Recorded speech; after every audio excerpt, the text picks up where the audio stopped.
পার্টিতে। মানে মানে বুঝলি না? মা, তোমরা কি সব কাণ্ড ঘটাচ্ছ, আমাকে একটু ক্লিয়ারলি বলো তো।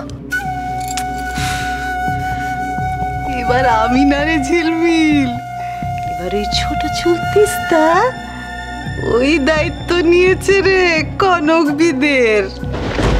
ওহ বাবা, আমি সেটা জানি, তুমি আর তিস্তা মিলেই একখানা প্ল্যান ভেজেছো, কিন্তু সেটা কি, কোন টপিক আমাকে একটু বলো। আরে ওই যে সেই ভুমাটা যেটা এতদিন ধরে ওই তিস্তা পুষে রেখেছিল, সেটা উনি এখন ফাটাবেন বলে ঠিক করেছেন। বোমা? কোন বোমাটা? কনকের মূর্খমের বোমাটা? হ্যাঁ রে হ্যাঁ, বোমা ফাটবে তিস্তার পার্টিতে আর ধামাকা হবে এখানে চৌধুরী বাড়িতে। তোরও একটা কাজ আছে রে ঝিলমিল,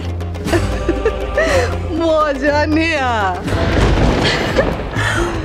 ওয়াও মা, আমি সব বুঝে গেছি। তার মানে তুই বলতে চাইছো যে আজকে তিস্তার পার্টিতে যখন কনক রানী নাকানি চুবানি খাবে, তখন আমি আর অভ্র সেখানে উইটনেস থাকবো, মানে একটা লাইভ টেলিকাস্ট থাকবো।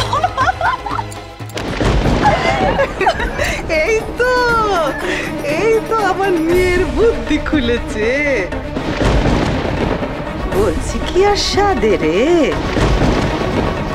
ঘটনাগুলো যখন ঘটবে তখন এখানে এসে তোকে সবাইকে বলতে হবে না, ওই যে বলে রানিং কি আমি কমেন্ট্রি। সাধ্য কি যা ধাক্কা খাবে জীবনে, তাতে কি ও আর এই অবস্থায় থাকবে বল, যে এখানে এসে সবার সামনে রসিয়ে রসিয়ে ঘটনাগুলো বলবে। মা, তুমি একদম ঠিক বলেছো। আজকের এই ড্রামাটা তো কিছুতেই মিস করা যাবে না।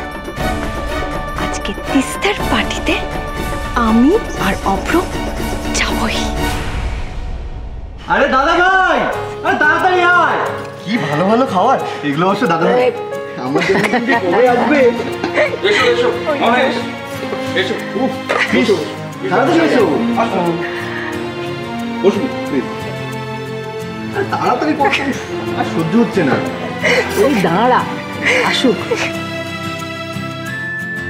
কি গো, তোমরা এরকম খাবার দাবার সাজিয়ে বসে আছো কেন? তা কি করব, যার জন্য এত আয়োজন সে তো নিজেই এখনো এসে পৌঁছয়নি। আচ্ছা, বৌমনি যখন নিচে এলো তখন ওই তো ওদেরকে নিচে নিয়ে আসতে পারতো। দোলের দিন থেকে যা দেখছি, কনক আর সার্থকী তো একসঙ্গে থাকলেই ওদের আর সানকাল পাটুর কোনো কিছু জ্ঞান থাকে না। বাজে কথা রাখতো, আসলে কথা হচ্ছে যে পড়ে থাকতে থাকতে খাবারগুলো ঠান্ডা হয়ে যাবে। তো তো ওদের একবার ডাকলেই তো হয়। ঝিলমিল তো বললো সার্থকী রেডি হচ্ছে। আমার মনে হয় বৌরানী নিজে হাতে বোধহয় ওকে সাজিয়ে গুছিয়ে তারপর নিয়ে আসছে। হতেই পারে, অস্বাভাবিক তো কিছু নয়। নিজে হাতেই পাঞ্জাবিতে কিসব কাজ টাজ করেছে তার।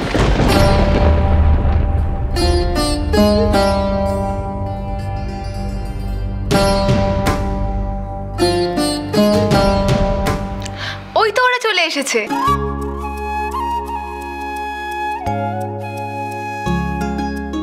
যাক বাবা, অবশেষে এলি তাহলে। আমরা কখন থেকে তোদের জন্য অপেক্ষা করে আছি।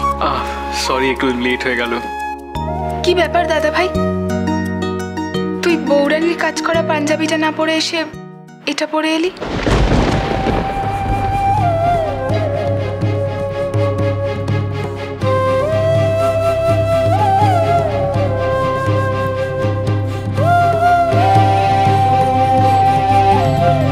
এটা এমন কিছু চিন্তার বিষয় নয় অলি,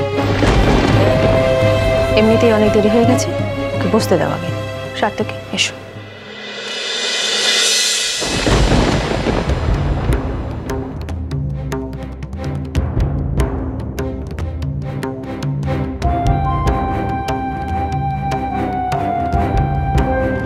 এই, তুমি আবার তোমার দাদা ভাইকে জিজ্ঞেস করছিলে ও কনকের দেওয়া পাঞ্জাবিটা পরেনি কেন?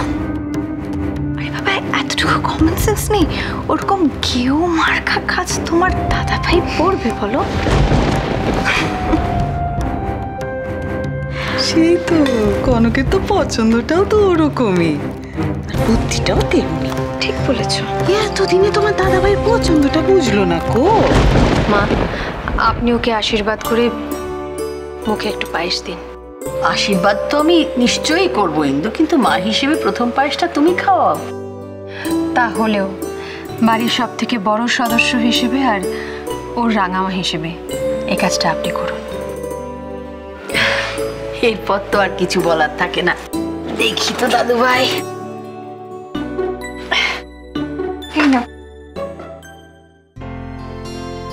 এসো।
যাও।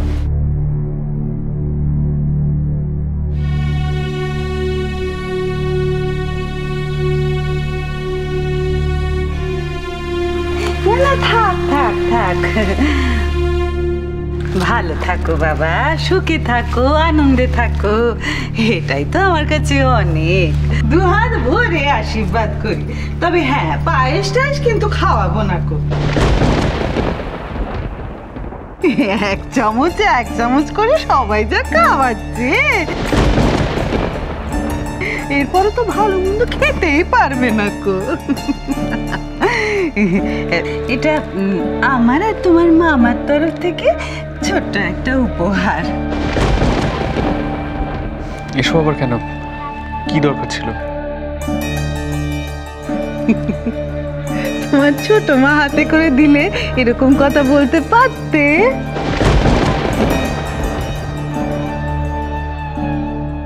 সাত্তকী, যা পাচ্ছিস নিয়ে নে, জন্মদিন তো এসবের জন্যই করা হয়। না বাবা,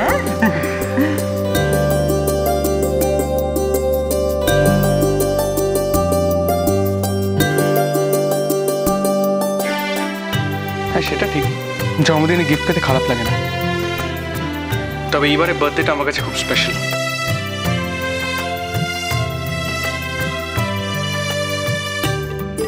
ছোট মা, তুমি ঠিক বলেছিলে, এইবারের জন্মদিনে আমি আমার বেস্ট গিফটটা পেয়েছি, যেটা আমাকে কনক দিয়েছে।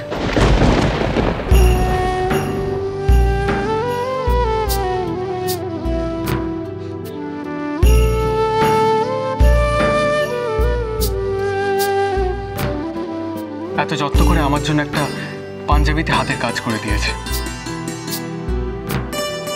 যেটা পরতে গিয়ে ভাবলাম আমি পরবো না, যাতে ওটা সারা জীবন আমার কাছে নতুন হয়ে থাকে।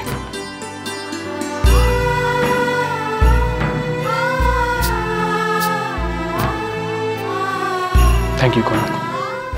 মাই গড, কি সব বলছে বুঝেছো তো মা? কেস জন্ডিস, এ একেবারে ঘেটে ঘ।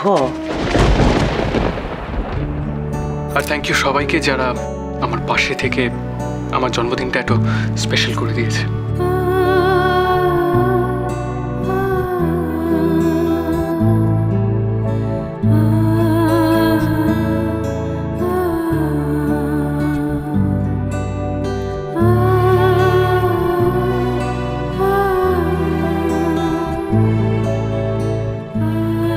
আজ আমি কতটা খুশি তোমায় বলে বোঝাতে পারবো না সাত্তকী।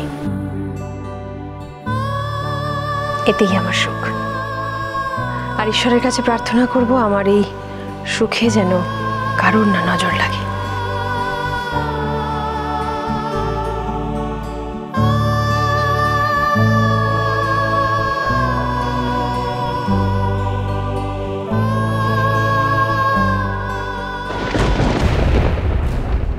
ফুর্তি হয়েছে তাই না মিসেস ইন্দিরা চৌধুরী? যত হাসি তত কান্না, এটা বোধহয় মাথায় নেই আপনার। আর তো মাত্র কয়েকটা ঘন্টা, হেসে নিন যত খুশি, তারপর তো সব শেষ।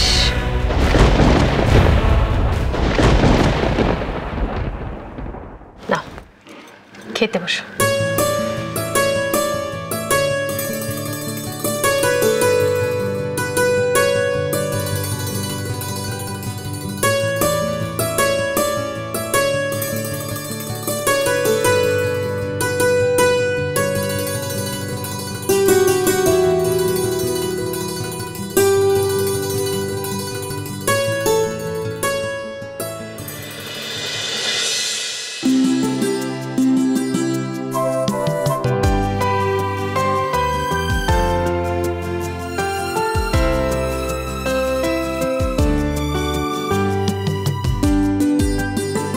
সাত্তকী তুমি একা এলে, আমি এতবার করে তোমাকে বলে দিলাম